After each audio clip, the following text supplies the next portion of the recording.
కనీసం అపాయింట్మెంట్ ఇచ్చిన పరిస్థితి లేదు.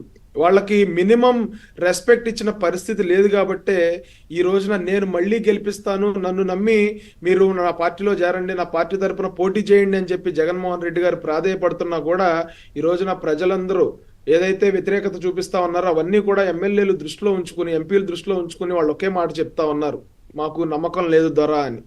అంటే లీడర్ సినిమాలో ఒక డైలాగ్ ఉంటుందండి, మాకు నమ్మకం లేదు దొర అని. ఈ రోజున ఎమ్మెల్యే అభ్యర్థులు, ఎంపీ అభ్యర్థులు వీళ్ళందరూ చెప్తున్న మాట ఏంటంటే మాకు నమ్మకం లేదు దొర అని.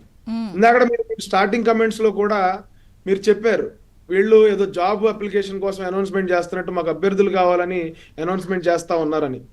ఖచ్చితంగా నిజం మేడం.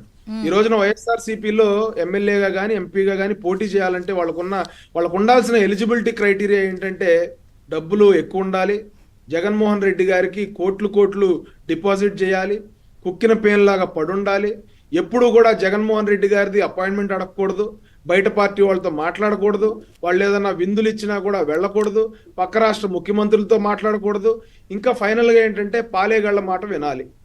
ఈ ఎలిజిబిలిటీ క్రైటీరియాకి వాళ్ళు ఓకే సమ్మతం అయితే గనక వాళ్ళు వాళ్ళ అభ్యర్థిత్వాన్ని ఈ రోజున వైఎస్ఆర్సీపీ పెట్టుకునే పరిస్థితి ఉంటది. కాబట్టి వీళ్ళెవ్వరూ కూడా ముందుకు రావట్లేదండి. ఎందుకంటే గడచిన లాస్ట్ 1.5 year లో కూడా ఈ జగన్మోహన్ రెడ్డి గారు ఏదైతే చెప్పారో సిట్టింగ్ ఎమ్మెల్యేలు గడప గడపకి తిరగండి అని, వాళ్ళు ప్రజల మధ్యకి వెళ్ళినప్పుడు వాళ్ళకి నిజమైన పల్స్ అర్థమైంది. జగన్మోహన్ రెడ్డి గారి గురించి ప్రజలు ఏమనుకుంటా ఉన్నారు, వీళ్ళు ఇచ్చిన పథకాలు నిజంగా జనాల్లోకి వెళ్ళాయా, ప్రజలు జగన్మోహన్ రెడ్డి గారిని తిరస్కరిస్తున్నారా లేకపోతే యాక్సెప్ట్ చేస్తున్నారా అనేది లైవ్ లో చూసేశారండి. ఈ రోజున జగన్మోహన్ రెడ్డి గారు ఒక్కొక్క ఎమ్మెల్యేల దగ్గర 50 కోట్లు 60 కోట్లు లేదంటే ఎంపీల దగ్గర 100 కోట్లు 150 కోట్లు డిపాజిట్ అడుగుతా ఉన్నారని చెప్పి బయట వార్తలు వస్తా ఉన్నాయి.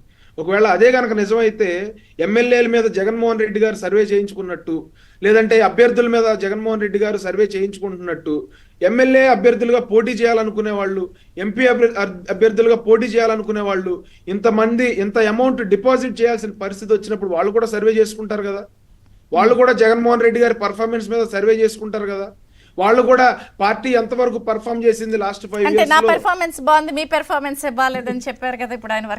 అదే మేడం, ఇప్పుడు వాళ్ళే జగన్మోహన్ రెడ్డి గారు ఎలా అయితే సర్వే చేశారో వాళ్ళు కూడా సర్వే చేస్తారు కదా జగన్ గారి పర్ఫార్మెన్స్ ఎలా ఉందని.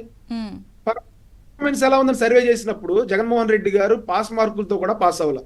పాస్ అవ్వనప్పుడు అంతంత డబ్బులు డిపాజిట్ ఎలా చేస్తారండి, అంతంత నమ్మకం జగన్మోహన్ రెడ్డి గారి మీద ఎలా వస్తుంది? లాస్ట్ 2019 ఎలక్షన్లో మా తండ్రి గారు లేరు, వాళ్ళందరినీ ఆయన చంపారు, మా తాతను చంపారు, మా బాబాయ్ని చంపారు, నన్ను కూడా చంపుతారని చెప్పి సింపతి డ్రామాలాడి ఓటేపించుకున్న జగన్మోహన్ రెడ్డి గారు ఈసారి ప్రజలు నమ్మే పరిస్థితి ఉందా? తండ్రి డాక్టర్ అని చెప్పి కొడుకుతో వైద్యం చేయించుకున్నారు, ఆపరేషన్ సక్సెస్, పేషెంట్ డెడ్.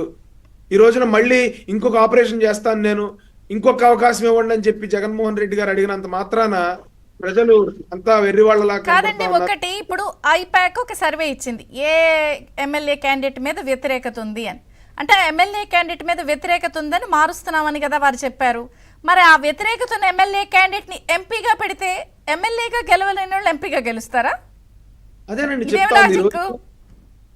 ఎమ్మెల్యేలు ఒక నియోజకవర్గంలో తప్పు చేసినప్పుడు, ఒక నియోజకవర్గంలో అవినీతి చేసినప్పుడు, ఒక నియోజకవర్గంలో దందా చేసినప్పుడు, అసలు ఎందుకు పనికిరాని మంత్రులుగా ముద్రేయించుకున్నప్పుడు, ఇది మన అనిల్ కుమార్ గారు కానీ, అంబటి రాంబాబు గారు కానీ, రోజా గారు కానీ వీళ్ళంతా పనికిమాలిన మంత్రులుగా ముద్రేయించుకున్నారు కదా. వాళ్ళని తీసుకెళ్లి వేరే నియోజకవర్గంలో పెట్టినంత మాత్రాన వీళ్ళ ప్రోగ్రెస్ రిపోర్ట్ రివర్స్ అయిపోతుందా? 20 మార్కులు వచ్చిన వాళ్ళకి 80 మార్కులు అయిపోతాయా? లేకపోతే 8 మార్కులు వచ్చిన వాళ్ళకి 80 మార్కులు అవుతాయా? ఈ రోజున జగన్మోహన్ రెడ్డి గారి మీద పూర్తి వ్యతిరేకత ఉంది. దాన్ని ఎమ్మెల్యేల మీద నెట్టేస్తా ఉన్నాడు, కార్యకర్తల మీద నెట్టేస్తా ఉన్నాడు, లేదంటే పక్క పార్టీల మీద ఏదో దుష్ప్రచారం చేసుకుంటూ ఈ రోజున తన తప్పే లేదు, తను శుద్ధపోసనని చెప్పి ఆయన చెప్తా ఉన్నాడు. ఇందాక పెద్దలు కూడా మాట్లాడుతూ తమ్మినేని సీతారాం గారికి ఇంకా సీట్ అనౌన్స్ చేయలేదంటే ఆయనతో ఇంకా పని ఉంది. కొంతమంది ఎమ్మెల్యేలు రాజీనామాలు ఆమోదింప చేయాల్సిన పరిస్థితి ఉంది కాబట్టి, యాక్సెప్ట్ చేయాలి కాబట్టి దానికోసమే ఆయన ఉంచారు తప్ప ఆయన ఏం చేశారండి? నిద్రపోవటం తప్ప, అసెంబ్లీలో నిద్రపోవటం, బెత్తర చూపులు చూడటం, ఎవరన్నా గట్టిగా అధ్యక్ష అని అరిసినప్పుడు ఉలిక్కిపడి లేగటం తప్ప ఆయన ఈ కార్యక్రమాలు చేశారు, లేకపోతే చర్చని అర్థవంతంగా సమర్థవంతంగా సాగేలాగా చేశారనే ఏ ఒక్క ఫీడ్బ్యాక్ అన్న ఆయన మీద ఉందా? కేవలం ఎమ్మెల్యేల రెసిగ్నేషన్, పక్క పార్టీ ఎమ్మెల్యేల రెసిగ్నేషన్ ఏదైతే యాక్సెప్ట్ చేయాలో దానికోసం ఆయన ఒక పీస్ లాగా వాడుకుంటున్నారు తప్ప ఆయన మీద ప్రేమ లేదు. ఈ రోజున ఆయనకి సీట్ లేదని అనౌన్స్ చేస్తే ఆయన రేపొద్దున రెసిగ్నేషన్ యాక్సెప్టెన్స్ చేయకపోతే జగన్మోహన్ రెడ్డి గారి పాచికలు పారవు కదా. ఈ రోజున అంబటి రాంబాబు గారికి ఇంకా అనౌన్స్ చేయాల, రోజా గారికి ఇంకా అనౌన్స్ చేయాల. వీళ్ళందరూ కూడా ఏంటంటే మౌత్ పీసులు. జగన్మోహన్ రెడ్డి గారు ఏదైతే బూతులు తిట్టాలనుకుంటాడో, జగన్మోహన్ రెడ్డి గారు ఏదైతే విమర్శలు చేయాలనుకుంటా ఉంటాడో, ఈయనేమో శుద్ధపోసలాగా కూర్చుంటాడు, వీళ్ళందరి చేత మాట్లాడిస్తాడు. కాబట్టి ఈ రోజున వాళ్ళకి సీట్ లేదని చెప్పి అనౌన్స్ చేస్తే రేపు పొద్దు నుంచి వాళ్ళు మాట్లాడడం మానేస్తారు. కాబట్టి తిరగబడతారు కాబట్టి వాళ్ళందరి మీద కూడా అనౌన్స్ చేయకుండా ఇంకా వాళ్ళని హోల్డ్ లో పెట్టారు.